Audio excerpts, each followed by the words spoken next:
करोति या बिभर्ति या निहन्ति या जगत्त्रयं समन्ततो विभाति या न दृश्यते क्वचिच्चया। ओंकार पंजर सुखीं उपनिषदुद्यान केलिकलकण्ठीं आगम विपिन मयूरीं आर्यामन्तर्विभावये गौरीं। शिवाय गुरवे नमः। श्रीमात्रे नमः। श्री विष्णुरूपाय नमः शिवाय। श्री उमायै नमः। కావ్యకంఠ గణపతి ముని తన పాండిత్యంతో, జ్ఞానంతో, తపస్సుతో, అమ్మవారి కృపతో, రమణుల యొక్క దీవెనలతో, సమాధిగతమైన ప్రజ్ఞతో రచించినటువంటి దివ్య స్తుతి కావ్యం ఉమాసహస్రం. ప్రథమ శతకంలో ప్రథమ స్తబకం. స్తబకం అంటే గుత్తి అని అర్థం. ప్రథమ శతకం అంటే మొదటి 100 పద్యాలు. అందులో ఒక్కొక్క భాగాన్ని స్తబకము అని చెప్తారు. అలా మొదటి స్తబకంలో మొదటి శ్లోకాన్ని చెప్పుకుంటున్నాం. ఇది అమ్మవారి చిరునవ్వును వర్ణిస్తున్నటువంటి శ్లోకం. మొత్తం ఈ శతకంలో ప్రతి స్తబకానికి కూడా మొదటిది అమ్మవారి చిరునవ్వు వర్ణనే.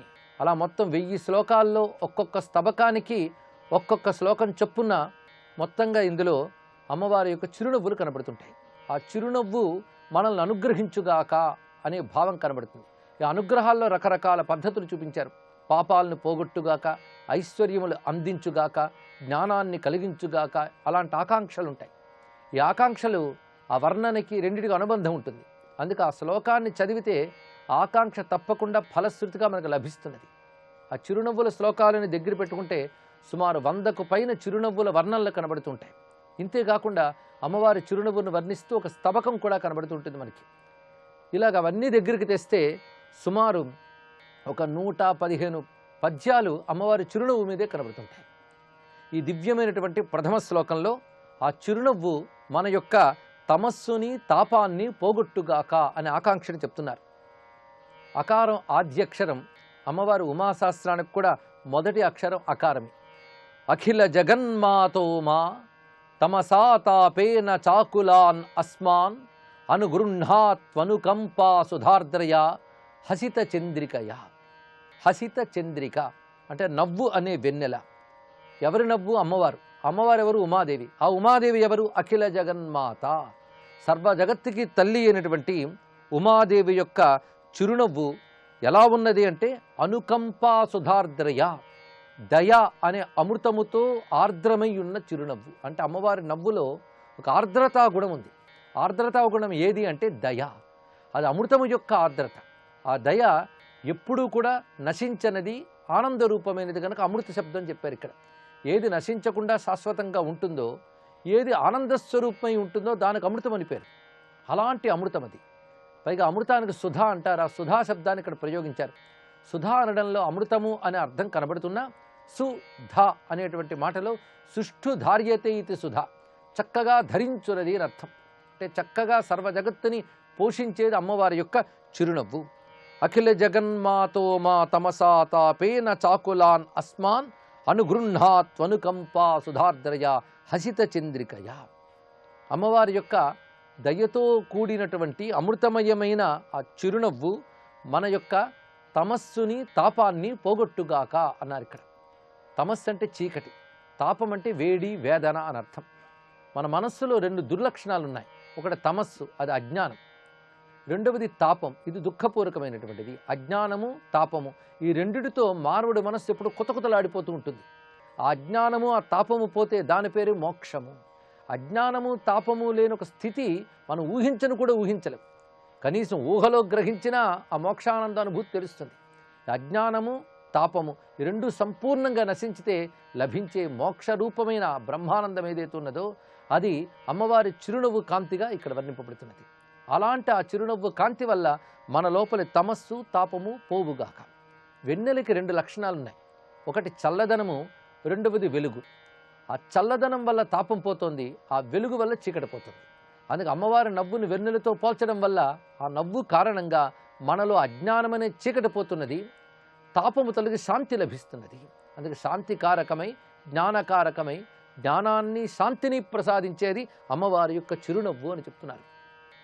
నవ్వు ఎప్పుడైనా భావించగానే అది ప్రథమంగా చేసే పలకరింపు అని తెలుసుకోవాలి. ఎవరైనా వ్యక్తిని మనం చూడగానే అతను నవ్వాడు అనుకోండి, అతనికి మనపై ఒక అభిమానం ఉంది అని తెలుస్తుంది. పలకరింపులో మాట కంటే ముందు వచ్చేది నవ్వు.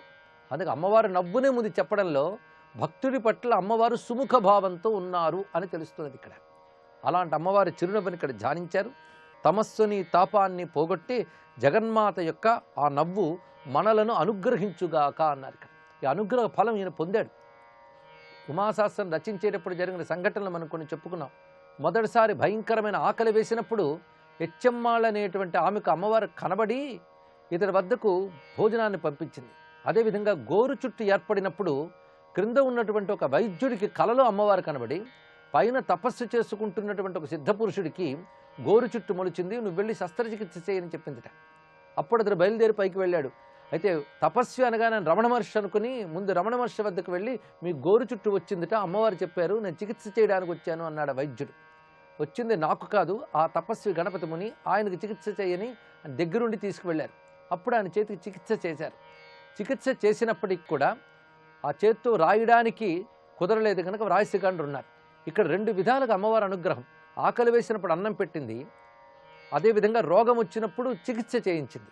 ఈ రెండిట్లో సంకేతం ఏమిటో గణపతి ముని చెప్తారు. ఇది అమ్మవారి దయ రెండు రూపాలుగా వచ్చింది. మొదటిది అన్నం పెట్టిందంటే పోషించింది, రెండవది బాధను తొలగించింది, రోగాన్ని తొలగించింది, అది శస్త్రచికిత్స చేసింది. అమ్మవారి అనుగ్రహం వల్ల మనకు కలగవలసినవి ఏమిటి అంటే మంగళాలు కలగాలి, అమంగళం తొలగాలి. అందుకే అన్నం దొరకడం అనగా మంగళం కలగడం. చేతి గోరు చుట్టుకు శస్త్రచికిత్స చేసి తొలగించడం అనేది ఏంటంటే దుష్టత్వాన్ని ఖండించి అమంగళాన్ని తొలగించడం అని క్రియ చూపిస్తున్నది. అందుకే మొదటిది పోషణ, రెండవది రక్షణ అనే రెండు శక్తులుగా అమ్మవారి అనుగ్రహం ఉంటుంది. సర్వ జగత్తుని పోషించే ఆ తల్లి రక్షిస్తున్నది కూడా. పైగా శస్త్రచికిత్స అంటే దుష్టత్వాన్ని తీసిపారేయడమే.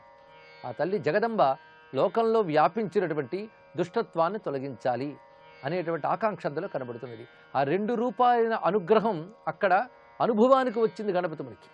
పైగా ఉమాశాస్త్రంలో ప్రధానంగా దేశం కోసం, లోకక్షేమం కోసం కోరుకోవడం కనబడుతూ ఉంటుంది ఇక్కడ.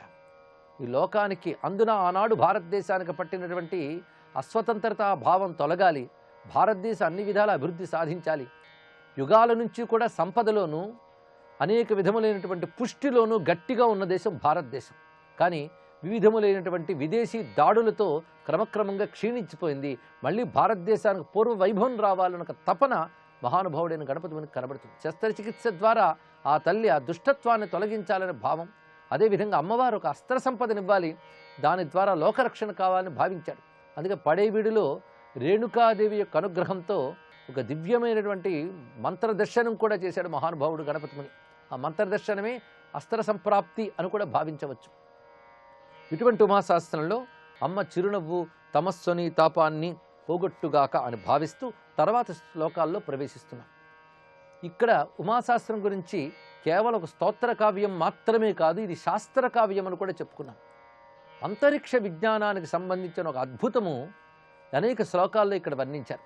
అంతరిక్ష విజ్ఞానము అన్నప్పుడు కాస్మాలజీ అని చెప్పచ్చు. ఇక్కడ విశ్వ చైతన్య శక్తి, అంతరిక్షంలో జరిగేటువంటి రకరకాలైనటువంటి శక్తి పరిణామాలు ఏవైతే ఉన్నాయో అవన్నీ అమ్మవారి యొక్క విలాసములుగా దర్శించడం ఒక అద్భుతమైన దర్శనం. ఈ దర్శనం వేదములందు జరిగినది.